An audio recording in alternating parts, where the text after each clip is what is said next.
Hi friends, welcome back to our channel SVR study circle. So మనకు TET మరియు డిఎస్సిలో భాగంగా ఈరోజు 8th క్లాస్ సంబంధించినటువంటి ఫిజిక్స్లో ఫస్ట్ లెసన్ అయినటువంటి బలం, అదేవిధంగా సెకండ్ లెసన్ అయినటువంటి ఘర్షణకు సంబంధించినటువంటి అంశాలను అయితే ఈరోజు డిస్కషన్ చేయడం జరుగుతుంది. సో ఇది ఏపీ మరియు తెలంగాణ రెండు రాష్ట్రాలకు ఉపయోగపడే విధంగా డిజైన్ చేయడం జరిగింది. కాబట్టి ప్రతి ఒక్కరు ఎవరైతే టెట్ మరియు డిఎస్సికి ప్రిపేర్ అవుతున్నారో, అటు ఏపీలో టెట్ మరియు డిఎస్సి కానీ తెలంగాణలో టెట్ మరియు డిఎస్సికి రెండింటికి ఉపయోగపడే విధంగా ఈ వీడియో క్లాసెస్ అనేవి రూపొందించడం జరుగుతుంది. కాబట్టి ఎవరైతే ఛానల్ని మొదటిసారిగా విజిట్ చేస్తున్నారో తప్పకుండా ఛానల్ని సబ్స్క్రైబ్ చేసుకొని చూడండి. మరిన్ని అప్డేట్స్ కోసం మన వాట్సాప్ గ్రూప్లో జాయిన్ కావాలనుకుంటే కింద డిస్క్రిప్షన్లో లింక్ ఉంటుంది, వెళ్ళి జాయిన్ కండి. ఈరోజు మనం ఫస్ట్ లెసన్ చూసుకున్నట్లయితే బలానికి సంబంధించినటువంటి ముఖ్యమైన బిట్స్ చూసుకుంటే ఫస్ట్ లెసన్లో పూర్వకాలంలో ప్రజలు ప్రకృతిలో జరిగేటువంటి మార్పులన్నిటికీ ఏదో కనబడని శక్తి ఉందని భావించడం జరిగింది. ప్రపంచంలో జరిగే ప్రతి విషయం వెనుక ఇటువంటి అదృశ్య శక్తి ఉంటుందని నేటికి నమ్ముతున్నారు. తర్వాత కాలంలో బలం అనే భావన క్రమక్రమంగా అభివృద్ధి పరచబడింది. కానీ అది మన శ్రమకి, మనం చేసే కృత్యానికి మాత్రమే పరిమితమై ఉండేది. బలం, శ్రమ, సత్తువ, శక్తి వంటి పదాలు ఆ కాలంలో సమానార్థాలుగా ఉపయోగించేవారు. ఉదాహరణకు రబ్బరు బ్యాండ్ సాగదీయడం, రిక్షా తొక్కడం, తెడ్లు సహాయంతో పడవను నడపడం వంటి అనేక కృత్యాలలో మనం శ్రమని ఉపయోగించి వాటి స్థితులను మార్పును తీసుకొచ్చాం. తర్వాత ఎత్తడం, ఎగరడం, నవ్వడం, అదేవిధంగా మొదలైనటువంటి అన్ని కార్యక్రమాలు, సాగదీయడం మొదలైన వాటికి అనేక కృత్యాల ద్వారా పనుల స్థితిలో మార్పులు తీసుకురావచ్చని. నెక్స్ట్ మనం ఇటువంటి కృత్యాలన్నింటినీ నెట్టడం లేదా లాగటం అనే రెండు భావనలుగా విభజించడం జరిగింది. వివిధ పనులలో నెట్టడం లేదా లాగడాన్ని ఒకసారి గుర్తు తెచ్చుకుంటే, బలం అంటే ఒక వస్తువుని నెట్టడం లేదా లాగడం కోసం చేసే శ్రమను ఆ వస్తువుపై ప్రయోగించిన బలం అనవచ్చు. వస్తువుపై పనిచేసే బలాన్ని మనం ప్రత్యక్షంగా చూడలేం, కానీ బలం యొక్క ప్రభావాన్ని మాత్రం ప్రత్యక్షంగా చూడగలం. చేతిలోంచి జారిపడినటువంటి వస్తువు ఎల్లప్పుడూ కిందికే పడుతుంది. సమతలంలో ఉన్న నేలపై దొర్లించినటువంటి బంతి కొంత దూరం ప్రయాణించి నెమ్మదిగా ఆగిపోతుంది. వీటికి కారణాలేంటి? బలాలు, వాటి రకాలు ఒకసారి చూసుకున్నట్లయితే బలాలు రెండు రకాలు. ఒకటి స్పర్శ బలాలు, రెండు క్షేత్ర బలాలు. పటంలో చూపినటువంటి విధంగా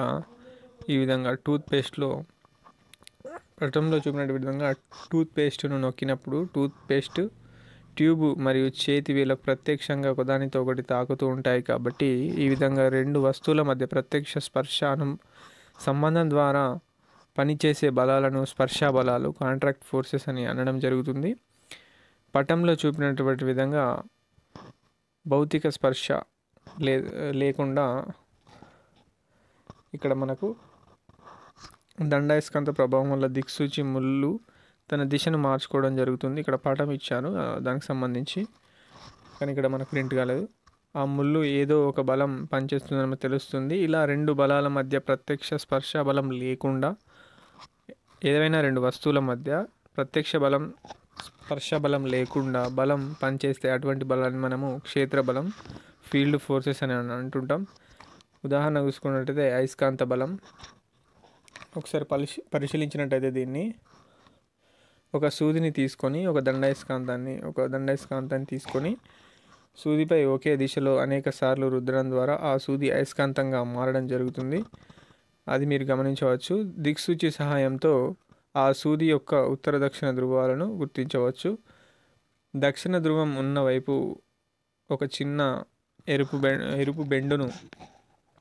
బెండు బంతిని గుచ్చండి. నెక్స్ట్ ఉత్తరంగా తెల్ల బెండును దానికి గుచ్చండి. దాన్ని నీటిలో నింపిన ఒక తొట్టిలో వదలండి. అది తేలుతూ ఉంటుంది. వేరొక సూదిని కూడా అదేవిధంగా తయారు చేసి ఒకే రంగు ఉన్నటువంటి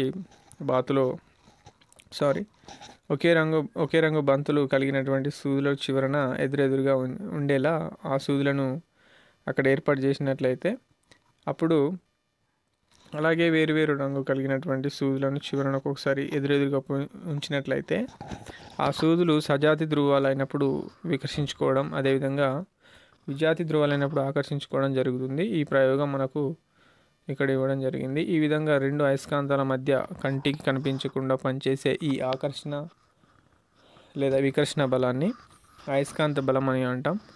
ఒక దండాయస్కాంతం మరొక దండాయస్కాంతంతో స్పర్శలో లేకుండానే ఆకర్షించు లేదా వికర్షించవచ్చు కనుక ఈ అయస్కాంత బలం ఒక క్షేత్ర బలం. నెక్స్ట్ స్థావర విద్యుత్ బలాలు. వీటిని పరిశీలించినట్లయితే ఒక బెలూన్ ఊది దాని చివరన ముడికట్టి ఒక కాగితాన్ని చిన్న చిన్న ముక్కలుగా చేసి దానిపై ఉంచినట్లయితే టేబుల్ పై ఉంచినట్టు అప్పుడు బెలూన్ని ఒక కాగితంతో బాగా రుద్ది కాగితం ముక్కల దగ్గరికి తీసుకువెళ్తే చిన్న చిన్న కాగితం ముక్కలు బెలూన్ వైపుకు లాగబడతాయి. కాగితం ముక్కలను కాగితంతో రుద్దినప్పుడు దాని ఉపరితలం విద్యుదావేశాన్ని పొందుతుంది. ఆ బెలూన్ విద్యుత్ ఆవేశపూరిత బెలూన్గా మారుతుంది. దీన్నే విద్యుదావేశపూరిత బెలూన్ అంటారు. ఈ ఆవేశపూరిత బెలూన్ కాగితం ముక్కల దగ్గరకు వచ్చినప్పుడు అవి విరుద్ధ ఆవేశాన్ని పొంది బెలూన్ వైపుకి ఆకర్షించబడతాయి.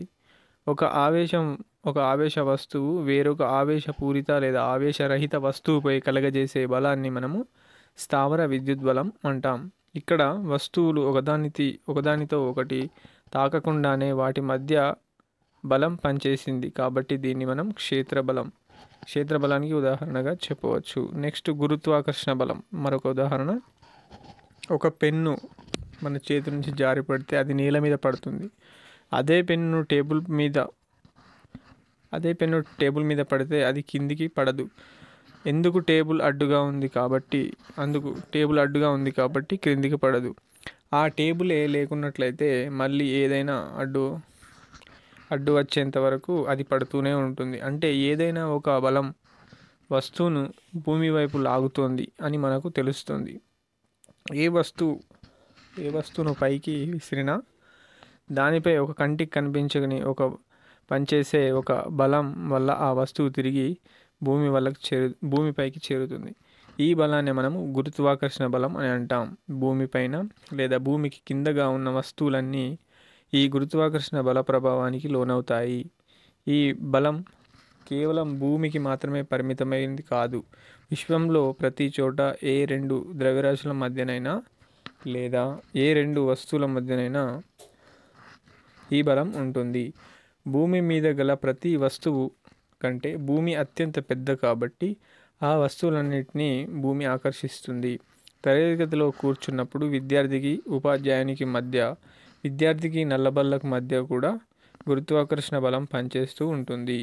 అయితే ఈ గురుత్వాకర్షణ బలాలు భూమికి మీకు మధ్య గల బలం కంటే చాలా చిన్నవి కాబట్టి వీటిని మనం గుర్తించలేం. ఈ గురుత్వాకర్షణ బలం కూడా వస్తువుల మధ్య పరస్పర స్పర్శ లేనప్పటికీ పనిచేస్తుంది కనుక గురుత్వాకర్షణ బలాన్ని క్షేత్ర బలానికి ఉదాహరణగా చెప్పవచ్చు. క్షేత్ర బలాలు వివరణ భావన ఒకసారి చూసినట్లయితే వస్తువులు ఒకదానితో ఒకటి ప్రత్యక్ష స్పర్శలో లేకుండా వాటి మధ్య బలం ఉన్నట్లయితే అటువంటి బలాన్ని మనం క్షేత్ర బలం అని చెప్పుకున్నాం. అయస్కాంత క్షేత్ర పరిశీలనలో ఒకసారి చూసుకున్నట్లయితే ఒక దండాయస్కాంతి టేబుల్పై పెట్టి దానిపై మందంగా ఉన్నటువంటి ఒక తెల్లని కాగితాన్ని లేదా తెల్లటి డ్రాయింగ్ షీట్ని ఉంచండి.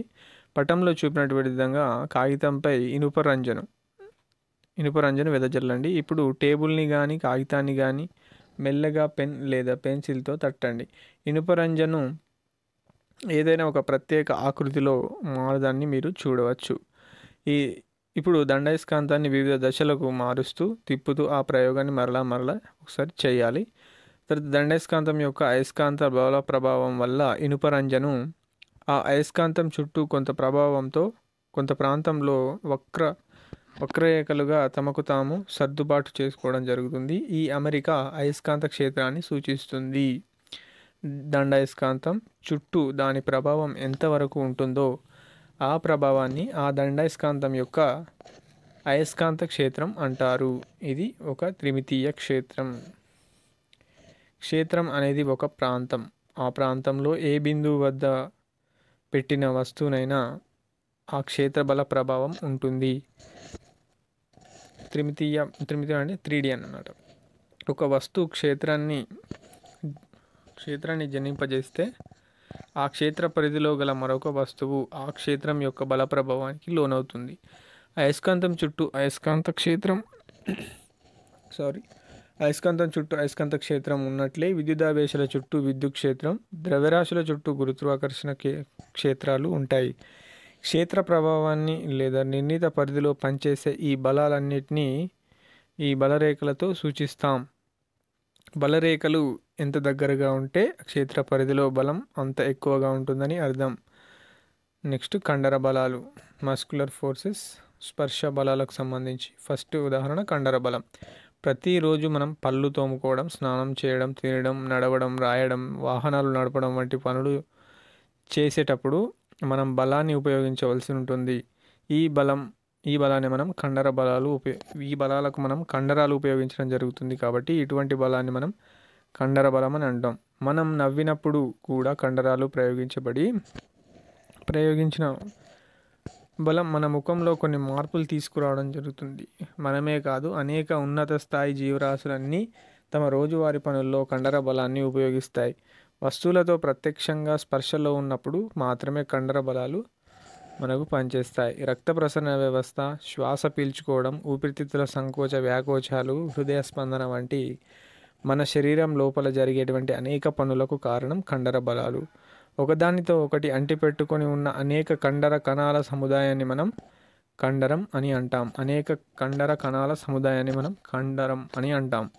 ఒక కండరం సముదాయంలో సంకోచానికి గురైనప్పుడు వేరొక కండర సమూహం వ్యాకోచించే విధంగా కండరాలు అమరి ఉంటాయి. కాబట్టి మనం బంతిని విసిరినప్పుడు ఛాతీ, భుజం ముందు భాగంలో కండరాలు వ్యాకోచించి మన చేతిని ముందుకు లాగినట్లయితే భుజం వెనక భాగంలోని కండరాలు సంకోచించి మన కదలికను అవి నియంత్రిస్తాయి. నెక్స్ట్ సెకండ్ ఘర్షణ బలం, ఫోర్స్ ఆఫ్ ఫ్రిక్షన్లో సెకండ్ ఉదాహరణ మన స్పర్శ బలంలో. ఒక బంతిని నేలపై దొర్లిస్తే అది కొంతసేపటికి ఆగిపోతుంది. అదేవిధంగా సైకిల్ తొక్కడం ఆపేస్తే క్రమంగా సైకిల్ వడి కూడా తగ్గిపోతూ ఉంటుంది. బంతి లేదా సైకిల్ వడిలో మార్పు అవి ప్రయోగించే తలం యొక్క నునుపుదనం లేదా గరుకుతలం మీద ఆధారపడి ఉంటుంది. వివిధ తలాలపై బంతి గమనాన్ని పరిశీలించినట్లయితే కార్పెట్ మరియు గరుకు రోడ్డు, నున్నటి గచ్చు వంటి వివిధ సమతలాలపై బంతిని దాదాపు సమాన బలాలు ఉపయోగించి దొర్లిస్తే బంతి కదలికను నిరోధించే బలం గరుకుతలం మీద ఎక్కువగా, నునుపుతలం మీద తక్కువగా ఉంటుంది. బంతి ఇసుక మీద కంటే నునుపు పాలరాతి గచ్చు మీద ఎక్కువ దూరం ప్రయాణిస్తుంది. వాలుతలంపై వస్తువుల చలనాన్ని పరిశీలిస్తే ఒకసారి ఒక ట్రే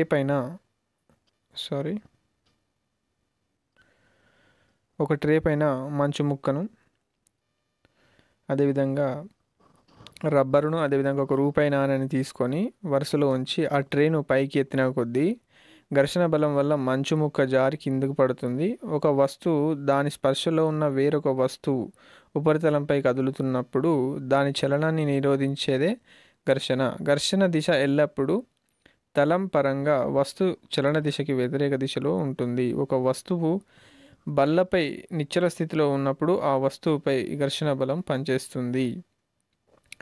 మూడవది అభిలంబ బలం, నార్మల్ ఫోర్స్ చూసుకున్నట్లయితే ఇక్కడ పటంలో చూడొచ్చు మనము. పుస్తకంపై పనిచేసే గురుత్వాకర్షణ బలం మరియు అభిలంబ బలం. గురుత్వాకర్షణ బలం ఎల్లప్పుడూ కిందికి పనిచేస్తుంటే అభిలంబ బలం పైకి పనిచేస్తుంది. అందుకనే ఆ యొక్క బుక్ టేబుల్ పైన నిశ్చల స్థితిలో ఉన్నదని మనం చెప్పవచ్చు. ఏదైనా ఒక వస్తువు యొక్క తలంపై వేరొక తలం మీద లంబ దిశలో అభిలంబంగా కలగజేసే బలాన్ని మనం అభిలంబ బలం అని అంటుంటాం. పైకి పనిచేసే బలం. వస్తువుపై పై దిశలో పనిచేసే అభిలంబ బలం కింది వైపు పనిచేసేటువంటి గురుత్వ బలానికి సమానంగా ఉంటుంది.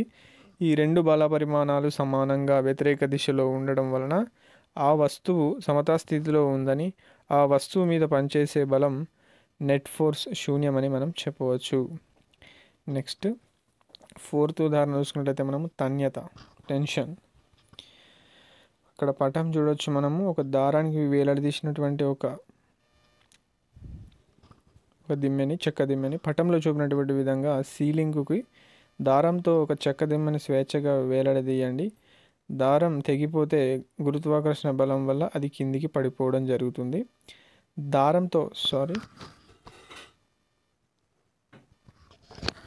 దారంతో కట్టబడినటువంటి చెక్క దిమ్మని అలా గురుత్వాకర్షణ బలం కిందికి లాగుతూనే ఉన్న దారం సహాయంతో అది ఉండడం వల్ల ఇది కిందికి పడిపోకుండా ఉండడం జరుగుతుంది. ఒకవేళ ఆ వస్తువుపై గురుత్వాకర్షణ బలం పనిచేసినప్పటికీ దారం సహాయంతో అది పడిపోకుండా ఉంటుంది.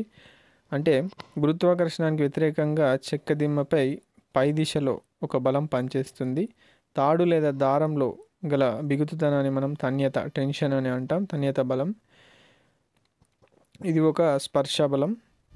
తాడులో పైకి పనిచేసేటువంటి తన్యత బలం కిందికి పనిచేసేటువంటి గురుత్వాకర్షణ బలానికి సమానంగా ఉంటూ వ్యతిరేక దిశలో ఉండడం వల్ల ఆ రెండు బలాలు పరస్పరం సమతుల్యంగా ఉంటాయి. ప్రయోగశాలలో ఒకసారి ఈ కృత్యం చూసినట్లయితే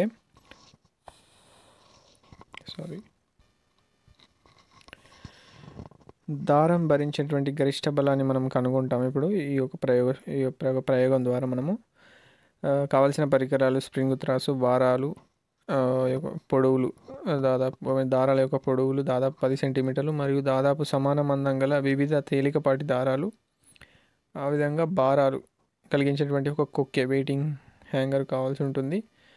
ఇప్పుడు ఇక్కడ చూసినట్లయితే పటంలో మీకు అర్థమవుతుంది. సో ఫస్ట్లో చూసుకున్నట్లయితే మనము ఫస్ట్ పాయింట్ పరికరాలను పటంలో చూపినటువంటి విధంగా అమర్చాలి. తర్వాత 50 గ్రాముల భారాన్ని వెయిట్ హ్యాంగర్కి వేలాడదీసి స్ప్రింగ్ త్రాసులో రీడింగ్ చెక్ చేయాలి. అలా దారం తెగిపోయేంత వరకు కొద్దిగా భారాలు పెంచుతూ స్ప్రింగ్ త్రాసులో రీడింగులు గమనిస్తూ దారం తెగే దగ్గర రీడింగులు గుర్తించాలి. ఈ మొత్తం వ్యవస్థని సీలింగ్ నుంచి వేరుపరిచి మరలా భారాన్ని తగిలించేటువంటి కొక్కెను అమర్చి హ్యాంగర్పై తక్కువ భారం ఉండేలా చూసుకోవాలి. చేతితో నెమ్మదిగా పైకి లేపాలి. ఇలా పైకి లేపుతున్నప్పుడు స్ప్రింగును రీడింగును గమనించి నమోదు చేయాలి.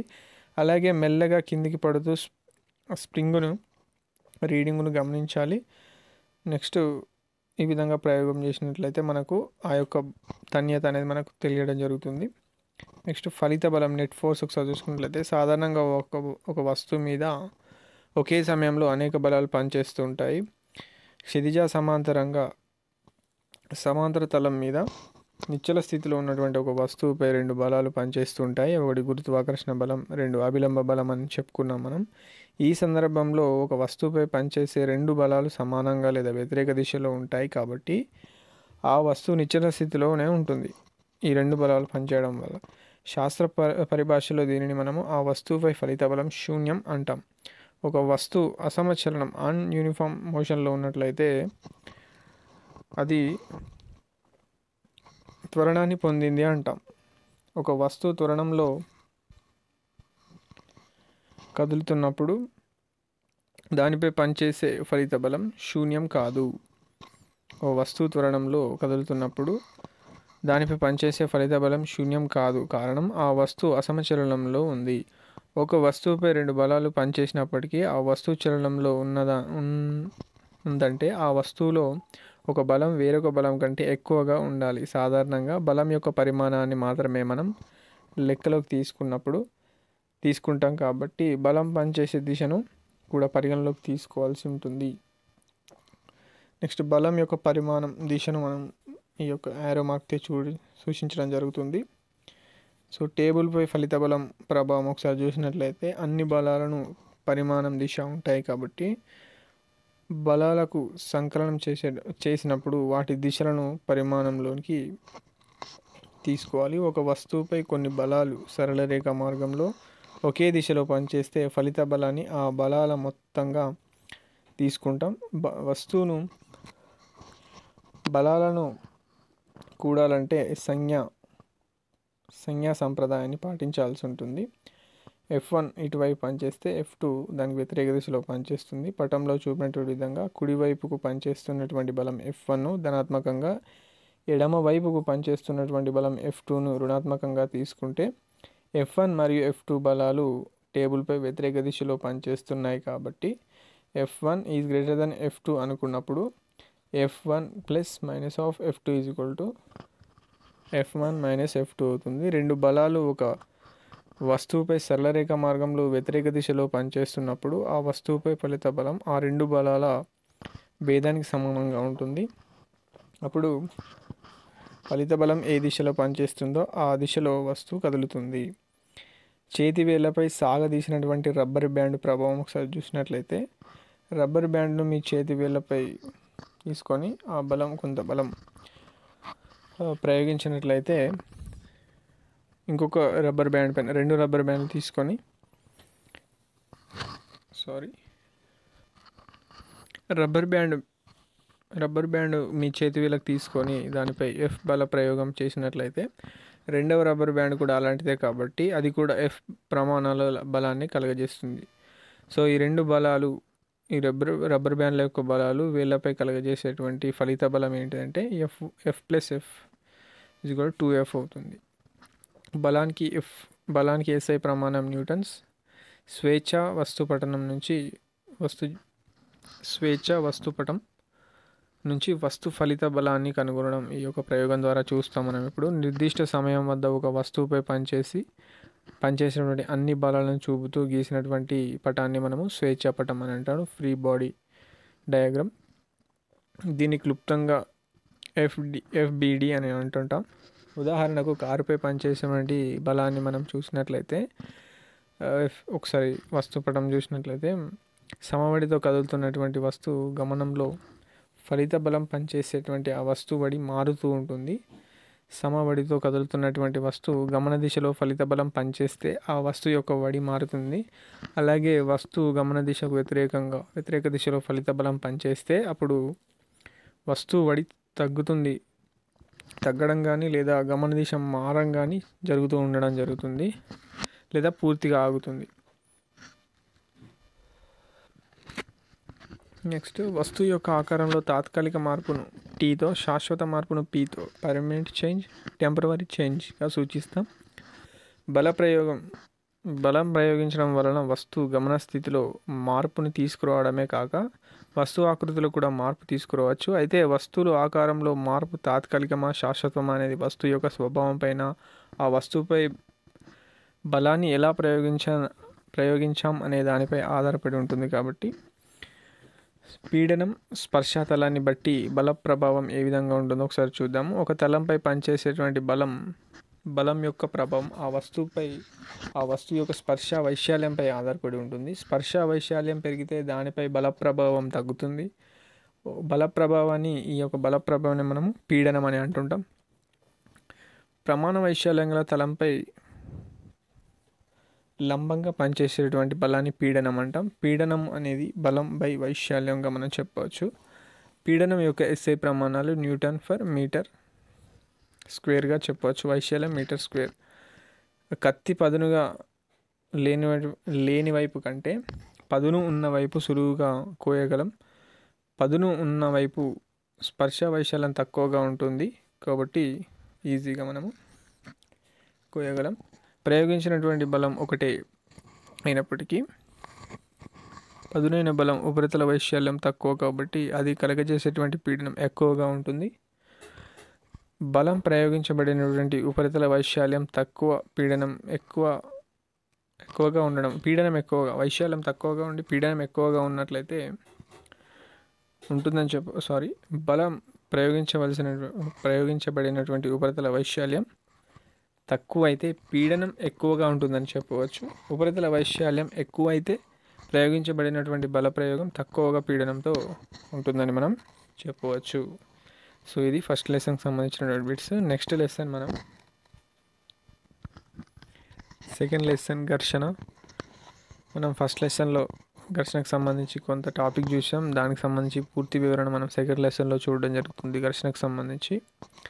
సో ఘర్షణకు సంబంధించి రకాలు ఒకసారి చూసుకున్నట్లయితే ఒక వస్తువుని క్షితిజ సమాంతర తలంపై ఉంచి పటంలో చూపినటువంటి విధంగా నెట్టి వదిలివేయండి. పుస్తకం దానిని నెట్టిన దిశలో వడిని పొంది పొందడాన్ని మనం గమనించవచ్చు. ఆ వడి క్రమంగా తగ్గుతూ చివరకు శూన్యమవుతుంది, అనగా పుస్తకం నిశ్చల స్థితికి వస్తుంది. వస్తువు వడి ఆ యొక్క స్పీడ్ ఏదైతే ఉందో క్రమంగా మారుతుంది. గచ్చు పరంగా వస్తువు అసమచలనం నాన్ యూనిఫామ్ మోషన్లో ఉందని మనం చెప్పవచ్చు. వస్తువులు అసమచలనంలో ఉండాలంటే వాటిపై ఫలిత బలం అనేది పనిచేయాల్సి ఉంటుంది. కాబట్టి వస్తువుపై పనిచేసేటువంటి బలాలు పుస్తకంపై దాని తలానికి లంబ దిశలో 2 బలాలు మనకు పనిచేస్తాయని చెప్పినాం కదా ఇంతకుముందు. సో ఈ విధంగా పుస్తకంపై కిందికి పనిచేసేటువంటి భూమి ఆకర్షణ బలం లేదా పుస్తకం భారం, గచ్చు చేత పుస్తకం ప్రయోగించబడిన అపిలంబ బలం నార్మల్ ఫోర్స్ ఏదైతే ఉందో ప్రతిచర్య బలం రియాక్షన్ ఫోర్స్, ఇవి 2 కూడా పనిచేస్తాయని చెప్పాం మనము. సో క్షితిజ లంబ దిశలో పుస్తక చలనంలో ఎటువంటి మార్పు లేదు కనుక ఈ దిశలో ఫలిత బలం శూన్యమవుతుంది. క్షితిజ లంబ దిశలో వస్తు చలనంలో ఎటువంటి మార్పు లేదు కాబట్టి ఆ 2 బలాలు పనిచేయడం వల్ల ఫలిత బలం శూన్యమవుతుంది. సో భారం W minus N is equal to 0 అవుతుంది. So W is equal to 0 ఆటోమేటిక్గా ఈ 2 బలాలు సమానం అవుతాయి. క్షితిజ సమాంతర దిశలో వస్తువు వడి తగ్గుతూ ఉంది, అనగా చలన దిశకు వ్యతిరేక దిశలో వస్తువు త్వరణం పొందింది. దీనినే మనము రుణత్వరణం అంటాం. సో క్రమంగా తగ్గింది కాబట్టి రుణత్వరణం. సరళరేఖ మార్గంలో చలించేటువంటి వస్తువు మారుతూ ఉంటుంది, వడి మారుతూ ఉంటుంది, అంటే ఆ వస్తువు త్వరణాన్ని పొందింది అని అంటుంటాం. పై కృత్యాన్ని నిశితంగా పరిశీలిస్తే గచ్చు పుస్తకంపై క్షితిజ సమాంతర దిశలో దాని చలనాన్ని వ్యతిరేకంగా బలాన్ని ప్రయోగిస్తుంది అని తెలుసుకున్నాం. అదేవిధంగా వస్తువు గచ్చుపై అంతే బలాన్ని వ్యతిరేక దిశలో ప్రయాణిస్తుంది.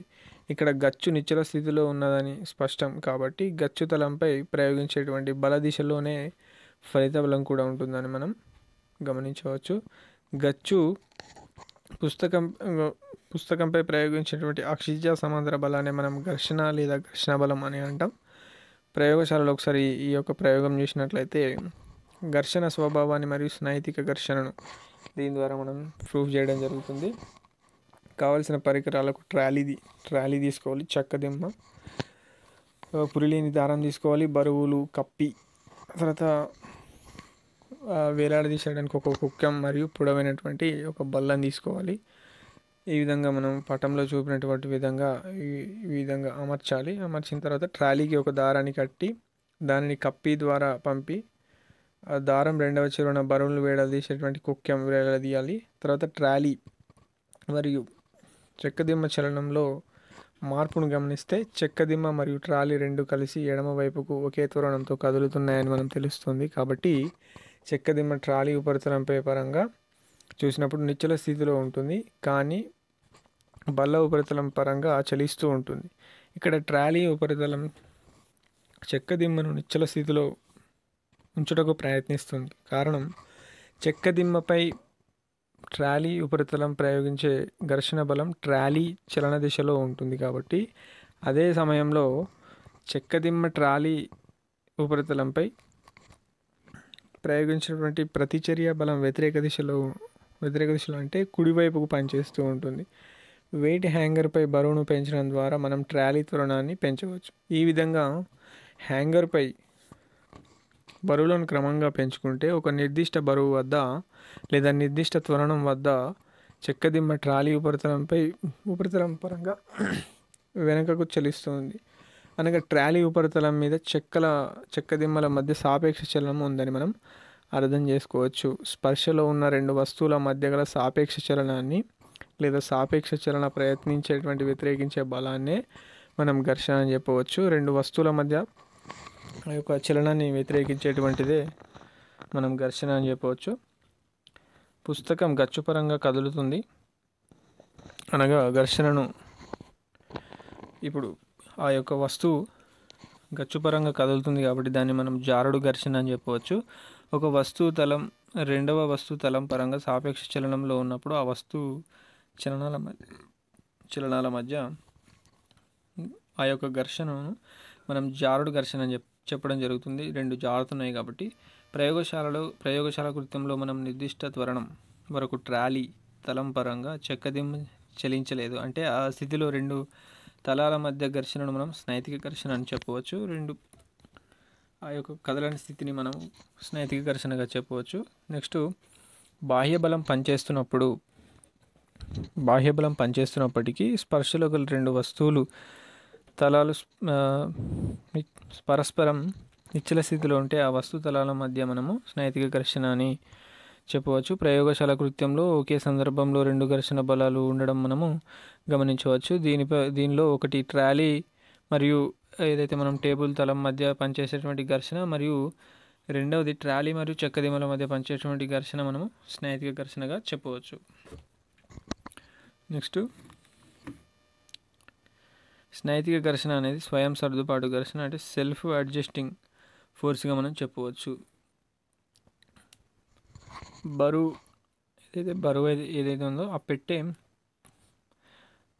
ఒక బరువైనటువంటి పెట్టెను బలంగా నెట్టడం కానీ ఈ స్నైతిక ఘర్షణకు ఒక గరిష్ట హద్దు ఉంటుంది. కాబట్టి మనం ప్రయోగించినటువంటి బలాన్ని క్రమంగా పెంచుతూ పోతే ఒకానొక సందర్భంలో అనగా ప్రయోగించబడిన బలం స్నైతిక ఘర్షణ యొక్క గరిష్ట హద్దు కంటే ఎక్కువైనప్పుడు పెట్టె కదులుతూ ఉంటుంది. నేలపైన పెట్టె కదులుతున్నప్పుడు దాని మధ్య ఘర్షణను జారుడు ఘర్షణ అని అంటారు. ఒకే వస్తువు వివిధ తలాలపై వివిధ దూరాలు ప్రయోగించడం, వివిధ వస్తువుల యొక్క తలాలపై వివిధ దూరాలను ప్రయోగించడాన్ని బట్టి వస్తువు ప్రయోగించేటువంటి దూరాలను వస్తువు నేలల గరుకుదలను ప్రభావితం చేస్తాయి. సాధారణంగా తలాలు నునుపుగా కనిపించినప్పటికీ చిన్న చిన్న ఎత్తుపల్లాలు కలిగి ఉంటాయి. అటువంటి తలాలను క్రమరహితంగా ఉన్నాయని అంటాం. స్పర్శలో ఉన్నటువంటి రెండు వస్తువులలో గల చిన్న చిన్న ఎత్తుపల్లాలే ఘర్షణకు కారణమవుతాయి. నెక్స్ట్ ఒక తలం మరొక తలంపై కదులుతున్నప్పుడు వాటి ఎత్తుపల్లాలు ఒకదానితో ఒకటి బంధించబడతాయి. ఈ తలాల మధ్య బంధాన్ని అధిగమించినంత బలం ప్రయోగించినప్పుడు మాత్రమే ఆ తలాల మధ్య సాపేక్ష చలనం సంభవిస్తుంది. తలాలలో చిన్న చిన్న ఎత్తుపల్లాలు మనం గరుకుదనం, ఈ యొక్క ఎత్తుపల్లాలని మనం గరుకుదనం అంటాం. అనగా తలం గరుకుదలం పెరిగితే ఘర్షణ పెరుగుతుందని చెప్పవచ్చు. ఘర్షణ బలంపై స్పర్శ వైశాల్యం ఏ విధంగా ఉంటుందంటే, ఈ యొక్క ఇటుక స్ప్రింగ్ త్రాస్తో లాగుట అనేటువంటి ప్రయోగం ద్వారా చూడొచ్చు. మనము ఒక సన్నని తాడును ఇటుక కట్టి పటంలో చూపినటువంటి విధంగా స్ప్రింగ్ త్రాస్తో ఒకసారి లాగినట్లయితే ఇక్కడ స్ప్రింగ్ త్రాసును ఇటుకపై ప్రయోగించిన బలాన్ని కొలుచుటకు ఉపయోగించాలి. స్ప్రింగ్ త్రాసు బలంగా లాగుతున్నప్పుడు దానిపై యొక్క స్ప్రింగ్ సాగుతుంది. స్ప్రింగులో వచ్చేటువంటి సాగుదల దానిపై ప్రయోగించినటువంటి బలానికి అనులోమానుపాతంలో ఉంటుంది. స్ప్రింగ్ త్రాసు చూపేటువంటి రీడింగ్ నేరుగా ప్రయోగించినటువంటి బలాన్ని న్యూటన్లలో మనం ఇవ్వడం జరుగుతుంది. కొన్ని స్ప్రింగ్ త్రాసులలో రీడింగ్ కిలోగ్రాములలో భారాల్లో గుర్తించబడి ఉంటుంది. స్ప్రింగ్ త్రాసులు లాగి ఇటుకను కదిల్చండి. అప్పుడు ఇటుక కదలడం మొదలైనప్పుడు స్ప్రింగ్ త్రాసు సూచించినటువంటి రీడింగ్ను గుర్తించి నమోదు చేయాలి. దీనివల్ల ఘర్షణ బలం వస్తువు స్పర్శ వైశాల్యంపై ఆధారపడి ఉంటుందని మనకు తెలుస్తూ ఉంటుంది. పటంలో చూపినటువంటి విధంగా ఈ యొక్క పటంలో వివిధ క్షితిజ సమాంతర దిశలో ఇటుకపై రెండు బలాలు పనిచేస్తున్నాయి. వీటిలో ఒకటి ప్రయోగించబడినటువంటి బలం ఎఫ్ అయితే రెండవది ఘర్షణ బలం స్మాల్ ఎఫ్ అవుతుంది. ఇటుక కదులుటకు సిద్ధంగా ఉన్నప్పుడు ప్రయోగ బలం లేదా ఘర్షణ బల పరిమాణంలో సమానంగా ఉంటూ వ్యతిరేక దిశలో ఉంటాయి. ఈ సమయంలో స్ప్రింగ్ త్రాసు చేసేటువంటి రీడింగ్ స్నైతిక ఘర్షణ యొక్క గరిష్ట అవధికి సమానంగా ఉంటుంది. ఈ విధంగా స్నైతిక ఘర్షణ యొక్క గరిష్ట అవధిని కొలవాలి. ఘర్షణ బలం వస్తు యొక్క స్పర్శ వైశాల్యంపై ఆధారపడుతుందని మనం క్లియర్గా ఇక్కడ చెప్పవచ్చు. ఘర్షణపై అభిలంబ ప్రభావం ఏ విధంగా ఉంటుందంటే, గచ్చతలంపై ఇటుకను ఉంచి స్ప్రింగ్ త్రాసుతో లాగి ఘర్షణ బలాన్ని కొలవచ్చు. తర్వాత ఇటుకపై మరొక ఇటుకను ఉంచి రెండు చేతులతో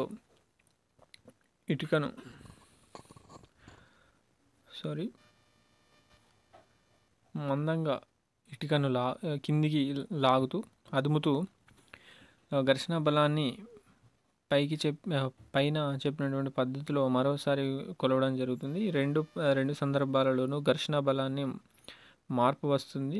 కనుక ఘర్షణ బలం పెరుగుతుందని తెలుస్తుంది. ఇటుకపై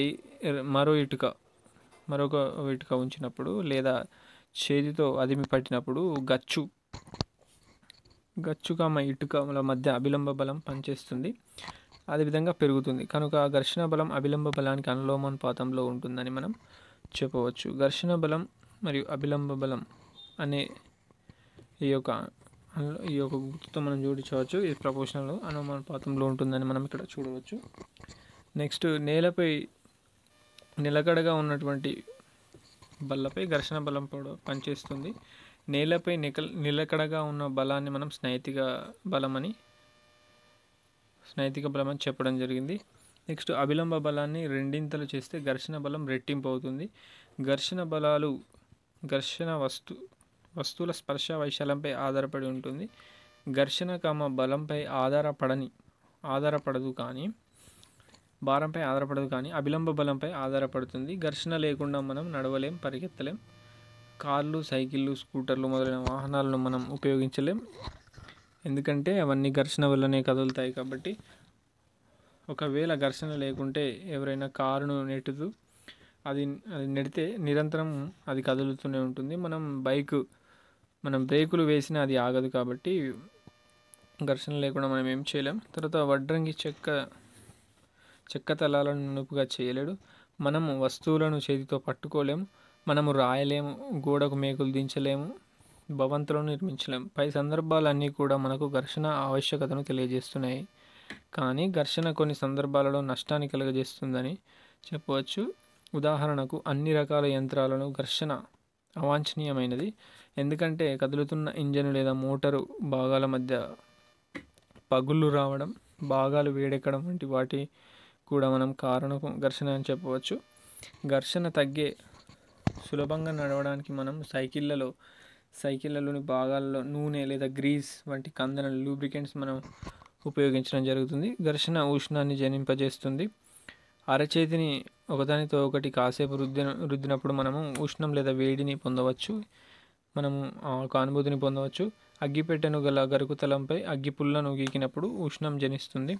పై రెండు కృత్యాలలో ఘర్షణ వలన తలాల ఉష్ణోగ్రత పెరగడం మనం గమనించవచ్చు. అందువల్లే అగ్గిపుల్ల మండడం జరుగుతుంది. కనుక ఘర్షణ అనేది ఉష్ణాన్ని ఉత్పత్తి చేస్తుందని చెప్పవచ్చు. వాతావరణంలోని వచ్చేటువంటి అంతరిక్ష నౌకలను మనం హీట్ షీల్డ్స్ అని అంటుంటాం. వాటి యొక్క వాతావరణంలో అంతరిక్షటువంటి నౌకలకు మనం హీట్ షీల్డ్స్ అమర్చడం జరుగుతుంది. ఈ యొక్క ఘర్షణ వేడి వల్ల. ఘర్షణను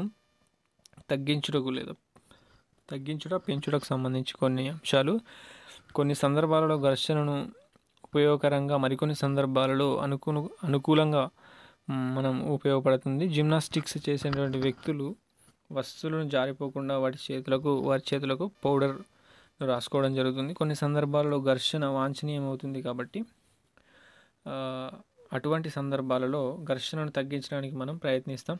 క్యారమ్ బోర్డుపై పౌడర్ చల్లకుండా ఒకసారి పౌడర్ చల్లి మరొకసారి ఆడినట్లయితే, మీరు ఆ యొక్క క్యారమ్ బోర్డుపై పౌడర్ చల్లకుండా ఆడినప్పుడు చాలా గరుకుగా, ఒకసారి పౌడర్ చల్లి ఆడినట్లయితే కాయిన్స్ సులువుగా కదలడం మనం గమనించవచ్చు. నూనె మరియు గ్రీజ్ వంటి కందెలను స్పర్శలో నుండి కదిలేటువంటి భాగాల మధ్య పూయడం వల్ల ఆ రెండు తలాల మధ్య కందెన పలుచని పొరలాగా మారి అది రాపిడిని తగ్గిస్తుంది. కందెనలు స్పర్శనలో ఉన్నటువంటి భాగాల మధ్య చేరి వాటి చిన్న చిన్న ఎత్తుపల్లాల మధ్య బంధం ఏర్పరచకుండా అవి నిరోధిస్తాయి ఆ యొక్క కందెనలు. కావున అటువంటి వాటి కదలికలను సులభం అవుతాయి. యంత్ర భాగాల మధ్య ఘర్షణను తగ్గించేటువంటి ఇటువంటి పద్ధతులను వీటిని మనం లూబ్రికెంట్స్ అని అంటాం. ఆ యొక్క వస్తువుల మధ్య ఘర్షణను తగ్గించేటువంటివి. ఘర్షణపై చక్రాల ప్రభావం ఏ విధంగా ఉంటుందంటే, ఒక వస్తువు రెండవ తలంపై జారడం కంటే దొరలడం సులభం. కాబట్టి సూట్ కేసుకు చక్రాలు అమర్చడం జరుగుతుంది. ఒక వస్తువు రెండవ వస్తువు తలంపై దొర్లినప్పుడు వాటి మధ్య ఏర్పడినటువంటి ఘర్షణను మనం దొర్లుడు ఘర్షణ, రోలింగ్ ఫ్రిక్షన్ అని అంటుంటాం. బాల్ బేరింగ్ సూత్రం ఏదైతే ఉందో, మనము యంత్రాల్లో భ్రమణాలలో గల ఇనుప భాగాల మధ్య ఘర్షణ తగ్గించడానికి మనం బాల్ బేరింగ్లను వాడుతుంటాం. సో నీటిని తిప్పడంలో నీటితో ఉన్నటువంటి గాజు గ్లాసులో చెంచా వేసి నీటిని తిప్పండి. అప్పుడు నీరు ఒక అక్షం మాదిరిగా భ్రమించడం జరుగుతుంది. చెంచాతో తిప్పడం ఆపివేసినట్లయితే అప్పుడు తిరుగుతున్నటువంటి నీటి వడి క్రమంగా తగ్గుతూ కొంతసేపటికి నీరు నిశ్చల స్థితిలోకి రావడం జరుగుతుంది. భ్రమణంలో గల నీరు నిశ్చల స్థితికి రావడానికి ద్రవంలో గల పొరల మధ్య మరియు ద్రవతలానికి గాజు గ్లాసు తలానికి మధ్య గల ఘర్షణ బలం వల్ల నీరు నిశ్చల స్థితిలోకి రావడం జరుగుతుంది. అదేవిధంగా వస్తువులు నీరు లేదా ఇతర ద్రవాలలో చలింపజేసినప్పుడు వాటిపై ద్రవాలు ఘర్షణ బలాన్ని ప్రయోగించడం జరుగుతుంది. పడవలో ప్రయాణిస్తున్నప్పుడు ఆ ప్రవాహి ఘర్షణను మనం గమనించవచ్చు. ద్రవాలు మాత్రమే కాక గాలి మరియు వాయువులు వాటి గుండా కూడా చెల్లించేటువంటి విమానాలు, జెట్ విమానాలు వంటి వాహనాలపై ఘర్షణ బలాన్ని ప్రయోగింపజేస్తాయి. వస్తువులను మరియు ద్రవాలను కలిపి మనం ప్రవాహులు అంటుంటాం. వస్తువులు ప్రవాహుల గుండా చెల్లించినప్పుడు ప్రవాహులు వస్తువులపై కలుగజేసేటువంటి బలాన్ని మనం ప్రవాహి ఘర్షణ అని అంటుంటాం. దీనినే డ్రాగ్ అని కూడా పిలవడం జరుగుతుంది. ప్రవాహి ఘర్షణను ప్రభావితం చేసే అంశాలు ఒకసారి చూసుకున్నట్లయితే ఒక ట్యాబ్లో వాటర్ తీసుకోవాలి. అప్పుడు అరచేతి వేళ్ళ దిశలో చేతిని నిలుపుతూ నీటిని పైకి కిందికి కుదుపుతుండాలి. ఇప్పుడు అరచేతి తలానికి లంబ దిశలో చేతిని అటు ఇటు కుదపండి. అప్పుడు ఆ యొక్క ప్రవాహిలో గల వస్తువులపై పనిచేసేటువంటి ప్రవాహి ఘర్షణ ప్రవాహి పరంగా ఆ వస్తువు వడిపై, వస్తువు ఆకారం మరియు ప్రవాహి స్వభావంపై ఆధారపడి ఉంటుంది. వస్తువులు ప్రవాహంలో చలించినప్పుడు తప్పనిసరిగా ప్రవాహి అధిగమించాలి. కనుక వస్తువులు ఒక ప్రత్యేక ఆకృతిలో తయారు చేయబడి ఉంటాయి. కాబట్టి శాస్త్రవేత్తలు ఏ ఆకృతిలో వస్తువుల్ని నిర్మించాలి, ఎలా కనుగొన్నారో ఈ ఆకృతులను ప్రత్యేకించి ఇక్కడ తయారు చేయడం జరుగుతుంది.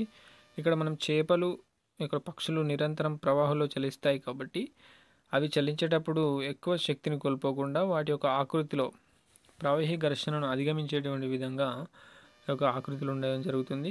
కొన్ని వాహనాలు ఆకృతులను ప్రవాహి ఘర్షణను తగ్గించే విధంగా రూపొందించడం జరుగుతుంది. సో ఈ విధంగా మనము చూడొచ్చు. సెకండ్ లెసన్ ఇప్పటి వరకు మనకు ఘర్షణకు సంబంధించినటువంటి పాయింట్స్ మనం చూడడం జరుగుతుంది. ఈ వీడియో ఎవరైతే ఇక్కడ చూసారో తప్పకుండా వీడియోని లైక్ చేయండి. అదేవిధంగా ఛానల్ని సబ్స్క్రైబ్ చేసుకోండి. మనం రేపటి వీడియోలో మనము థర్డ్ మరియు ఫోర్త్ లెసన్లకు సంబంధించినటువంటి లెసన్స్ అయితే చూడడం జరుగుతుంది. Thank you.